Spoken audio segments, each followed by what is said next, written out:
From Unit 3, I will be diving deep into the roles of the organs in the digestive system. First of all, I want to explain that the digestive system consists of a group of organs that break down the food we eat into smaller molecules that can be used by body cells. Next, I will explain the process of digestion, which starts in the oral cavity, commonly known as the mouth. According to the article titled Digestive System, the oral cavity is a closed cavity which it's interiorly bound by the lips, laterally by the cheeks, superiorly by the palate, and inferiorly by the tongue. The interior opening of the mouth is called oral. This is a stage where food enters and it breaks down. The lips also covers the outer part of the mouth, and it has two parts, the upper and the lower part. The lips open at the ingestion and then closes, which allows the food to be kept in the mouth. The food gets broken down by chewing. Chewing, it grips it and constantly reposition it between the teeth for proper chewing. It helps to mix the food with saliva, and ultimately it forms a compact mass of food called the bolus, which is a ball of broken down food. Next is the esophagus.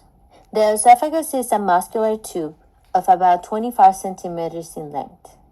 According to the same article, when there is no food, the esophagus remains in a collapsed state, and when the food enters to the esophagus, due to the paralytic movement of the muscles, the food gradually approaches the stomach.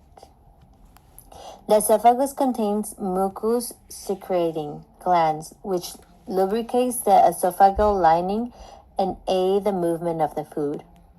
The muscular layers of the esophagus show some interesting features. The upper one-third of the esophagus is made of skeletal muscle.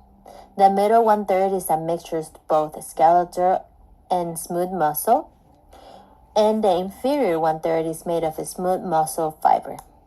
So the act of swallowing is a voluntary process, but as the food passes through the esophagus and is by the end, the movement is totally under involuntary control. Next down, we got the stomach. The esophagus joins the stomach, which is a J-shaped muscular pouch filled with high acids and digestive enzymes, which it temporarily stores the food, making the chemical breakdown of proteins start here. According to the article Digestive System, due to the movement of the stomach to food materials, is further broken down into smaller particles and mixed with the stomach contents, which were the liquids I previously mentioned. It converts it into a gravy paste, which is called chyme. Next down is the liver. The article Digestive System described the liver as the largest gland in the body weight, which is about 1.4, and it's a reddish brown. It occupies the right upper part of the abdominal cavity. It is located just below the diaphragm, and it's protected entirely by the rib cage. The liver is a digestive aid, produces bile that is sent to a gallbladder. Down next is the gallbladder, also known as digestive aid.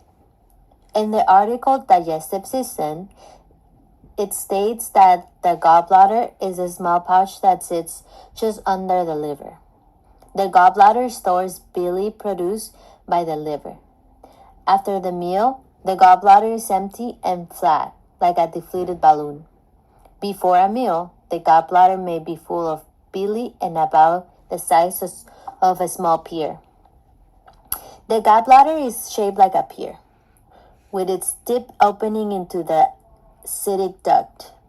The main purpose of the gallbladder is to store bile, also called gall, need for the digestion of fats in food. Really important. Down next is the pancreas. The article Digestive System states that the pancreas is an accessory digestive organ, and its mixed gland and the hormones it produces are essential for normal life processes. Pancreas plays an essential role in converting the food we eat into fuel for the body cells. The pancreas has two main functions. It helps digestion and endocrine function that regulates blood sugar. Important, it regulates blood sugar. Next is the cecum, which is the bag where the small intestine begins.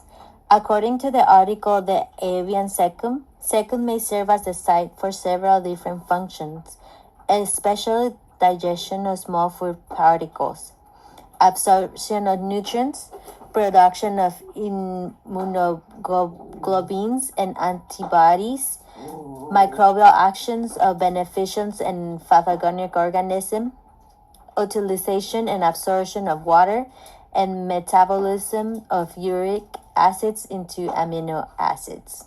So basically, cecum absorbs a lot of nutrients and waters. In the last parts, down it goes the small intestine. According to the book Avian Biology, the small intestine is another site of chemical digestion. It transfers nutrients into the lumen, into the blood and lymph of the mucosa, while it moves its content in a contraction of the muscles down to the large intestine. Next is the large intestine, also known as colon. This is responsible for processing indigestible food materials, also known as chyme. After most nutrients are absorbed in the small intestines, according to the psychology large intestine, the large intestine has three primary functions: absorbing water and electrolytes, producing and absorbing vitamins, and forming and propelling phases towards the rectum for elimination. By the time the indigestible materials have reached the colon, most nutrients and up to 90% of the water have been absorbed by the small intestine. But the role of the ascending colon is to absorb that 10%, the remaining water and other key nutrients from the indigestible material, solidifying it into the form of stew. The descending colon stores phases down that it will be eventually emptied into the rectum, also known as anus. And this will be done by defecation. Lastly, we have the anus, the last part of digestion, whose main function is the exiting of waste. According to the book Collateral Psychology, the lower rectum and anus are supplied by symptomatic fibers from the hypogastric nerves, leaving the pelvic plexus and the lateral pelvic walls. The anal canal is a short segment extending from the rectum to the anal bridge where waste expulsion takes place. And this is the process of food digestion. Thank you.